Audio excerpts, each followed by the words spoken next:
Bertemu lagi di renungan hari ini ya. Puji Tuhan, hari baru, berkat baru, penyertaan Tuhan yang selalu ada dalam hidup kita. Amin ya. Kiranya semakin hari kita semakin mencintai Tuhan Yesus ya.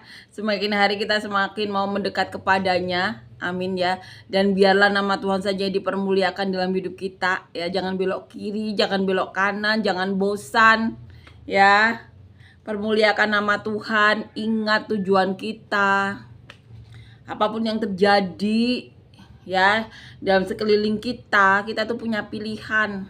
Tuhan sudah menyediakan dari dahulu kala dan masih ada catatannya di Alkitab bagaimana memilih orang-orang yang ada dalam gereja ya. Amin ya. Dan Tuhan juga selalu memberikan orang-orang di mana Tuhan menyatakan mujizatnya pada orang-orang tersebut, bahkan memperkatakannya langsung, menubuatkan inilah adalah orangku. Ya, Tuhan itu seperti itu. Ya. Jadi dalam hidup kita tuh jangan ada alasan.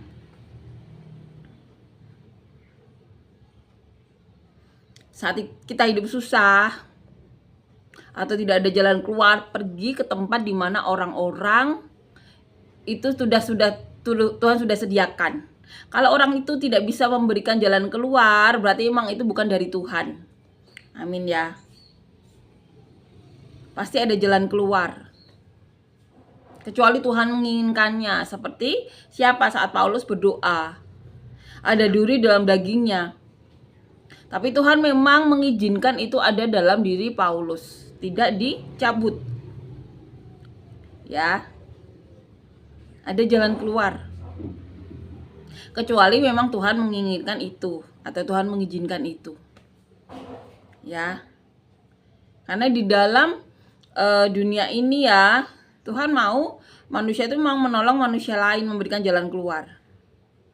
Tapi memang dalam gereja ini, dalam dunia ini ada beberapa sifat orang atau karakter orang atau kepribadian orang di mana tidak bisa disatukan. Akhirnya pihak-pihak itu membuat gereja-gereja dengan denominasi yang berbeda-beda. Ya. Dan itu Tuhan izinkan tetap berjalan. Seperti siapa? Seperti para rasul, para murid Tuhan Yesus ya. Saat Petrus atau Paulus ya tidak bisa disatukan. Ada yang mau ke sana ya. Atau beberapa orang akhirnya mereka berjalan di jalannya masing-masing dengan arah kota yang berbeda atau bahkan negara yang berbeda. Tetapi semuanya ada mujizat. Semuanya dipakai Tuhan. Ya. Asalkan di situ ada damai sejahtera. Asalkan di situ ada Roh Kudus. Ya. Kalau memang Tuhan mau sama, pasti manusia kembar semua ya, wajahnya sama-sama. Ya. Asalkan itu mendatangkan damai sejahtera dan bisa membawa manusia ke tujuan satu-satunya, ke surga, bertemu dengan Tuhan Yesus. Jadi kalau sesuatu tidak bisa disatukan ya pisah. Asal ada di situ ada damai sejahtera yang bisa mendatangkan Roh Kudus. Ya. Jadi saat kita ada di suatu masalah ya, carilah orang-orang yang dimana memang Tuhan sudah sediakan. Ya. Dimana orang-orang tersebut cocok dengan karakter Anda, penyelesaian masalah cocok dengan hati nurani Anda. Ya. Maka masuklah di tempat-tempat tersebut dimana Tuhan bisa menjadikan orang itu jalan keluar. Dan Anda yang memang rindu untuk dipakai Tuhan, silahkan mau bikin gereja ya, mau bikin persekutuan untuk bisa menolong orang. Karena Anda punya kerinduan situ, silahkan ya. Lakukan itu terus sampai kapan? Sampai Tuhan Yesus datang 2 kali. Asalkan semuanya sama dengan Alkitab, sesuai dengan pedoman-pedoman yang Tuhan sudah berikan. Ya. Amin ya. Kiranya apa yang kita lakukan itu bisa selama di dunia bisa memberikan orang lain damai sejahtera, jalan keluar, kebaikan. Ya. Asal kita tidak menjadi batu sandungan. Amin ya. Tidak merasa lebih tinggi atau tidak merasa lebih rendah, jangan ya. Tapi berjalanlah di jalan yang Tuhan inginkan ya, itu sama-sama bisa ke surga. Lakukan itu terus sampai Tuhan Yesus datang yang kedua kali. Amin ya, puji Tuhan, amin. Kita akan lanjutkan membaca dan merenungkan ayat firman Tuhan ya, diambil di kitab 2 Samuel pasal yang kelima ayat 6 sampai 10. Judul perikopnya, Daud merebut Yerusalem dan menetap di sana. Ya. Lalu raja dengan orang-orangnya pergi ke Yerusalem, menyerang orang Yebus penduduk negeri itu. Mereka itu berkata kepada Daud, "Engkau tidak sanggup masuk kemari, orang-orang buta dan orang-orang timpang akan mengenyahkan engkau." Maksud mereka, Daud tidak sanggup masuk kemari. Tetapi Daud merebut kubu pertahanan Sion, yaitu kota Daud. Daud telah berkata pada waktu itu, siapa yang hendak memukul kalah orang Yebus, haruslah ia masuk melalui saluran air itu. Hati Daud benci kepada orang-orang timpang dan orang-orang buta, sebab itu orang berkata, orang-orang buta dan orang-orang timpang tidak boleh masuk bait.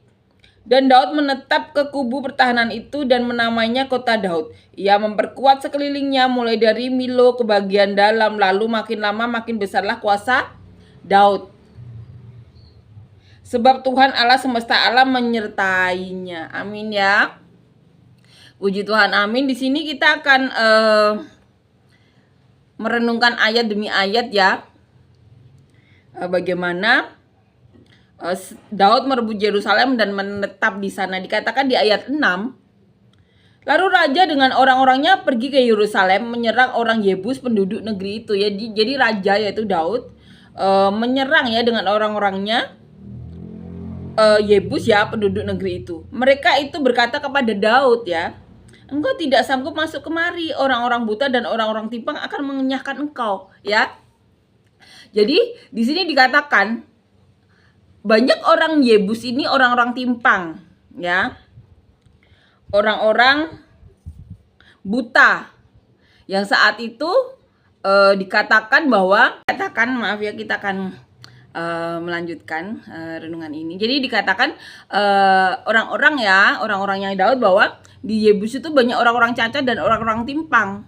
Ya, mereka khawatir orang-orang ini akan menyerang Daud ya, karena Daud tidak suka sama orang-orang ini. Memang kan ada ya ayat di kitab Taurat ya, di mana imam itu tidak boleh berhubungan dengan orang-orang seperti ini ya. Pasti Tuhan ada tujuannya. Ya, bahkan tidak boleh menyentuh. Pasti Tuhan ada tujuannya. Ya, karena saat itu kan beda ya dengan saat sekarang. Karena kita tahu ya, ada masalah kesehatan yang saat itu Tuhan teknologinya saat itu belum mencapai ya. Dan Tuhan pasti khawatir ya orang-orang yang dipakainya mengalami ya. Makanya ada ayatnya. Karena saat itu teknologi ilmu pengetahuan belum sampai di sana, Tuhan tahu itu, makanya ada ayatnya. Ya, dan di sini orang-orang itu mengingatkan bahwa nanti Daud akan diserang. Ya. Karena di situ banyak orang-orang cacat dan orang-orang timpang. Amin ya. Maksud mereka Daud tidak sanggup masuk kemari, itu yang dikatakan. Tetapi Daud merebut kubu pertahanan Sion, yaitu kota Daud ya. Jadi saat itu Daud tidak mendengarkan dan tetap merebut kubu pertahanan Sion ya. Daud telah berkata pada waktu itu, siapa yang hendak memukul kalah orang Yebus, haruslah ia masuk melalui saluran air itu. Ya, jadi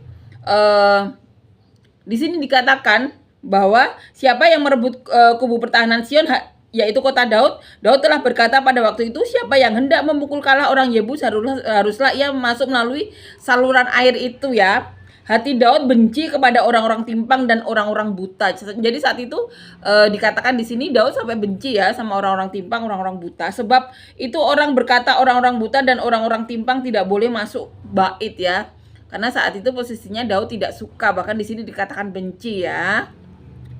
Dan Daud menetap di kubu pertahanan itu dan menamainya kota Daud. Ia memperkuatnya sekelilingnya mulai dari Milo ke bagian dalam. Lalu makin lama makin besarlah kuasa Daud, sebab Tuhan Allah semesta alam menyertainya. Amin ya, puji Tuhan, amin. Jadi ini peristiwa di mana Daud merebut Yerusalem dan menetap di sana. Di kota itu banyak orang timpang dan banyak orang cacat, orang buta. Di situ dikatakan Daud itu benci kepada orang-orang tersebut karena memang di ayat Taurat dikatakan ada ayat yang mengatakan imam atau orang-orang pilihan Tuhan itu tidak boleh ada sekeliling orang-orang seperti itu ya. Karena teknologi saat itu pastinya belum secanggih saat ini ya. Dimana ketidaksempurnaan itu kan banyak faktor ya, dan kebanyakan itu karena cara hidup ya, kesehatan ya, atau apa yang dimasukkan ke dalam. Yang pasti karena lingkungan di mana saat itu ya banyak hal yang masuk ke badan ya, dan itu masih terjadi sampai sekarang. Bahkan ada beberapa anak pendeta yang mengalami seperti itu ya, karena memang kesehatan ya saat ini banyak juga debu ya, banyak yang banyak hal ya, polusi dan lain sebagainya, dan itu memang ada ayatnya. Jadi di sini kan Daud ada urapan ya, apa yang ini Daud ya pasti berdasarkan apa yang Tuhan katakan ya, atau Tuhan beritahu, atau Tuhan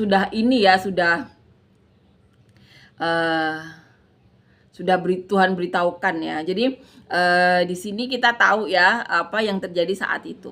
Amin ya. Dan kiranya kita bisa lebih lagi ya mencintai Tuhan, bisa lebih lagi mengerti isi hati Tuhan, bisa kita sama-sama bisa menjadi solusi ya, jalan keluar ya, dan lain sebagainya. Amin ya.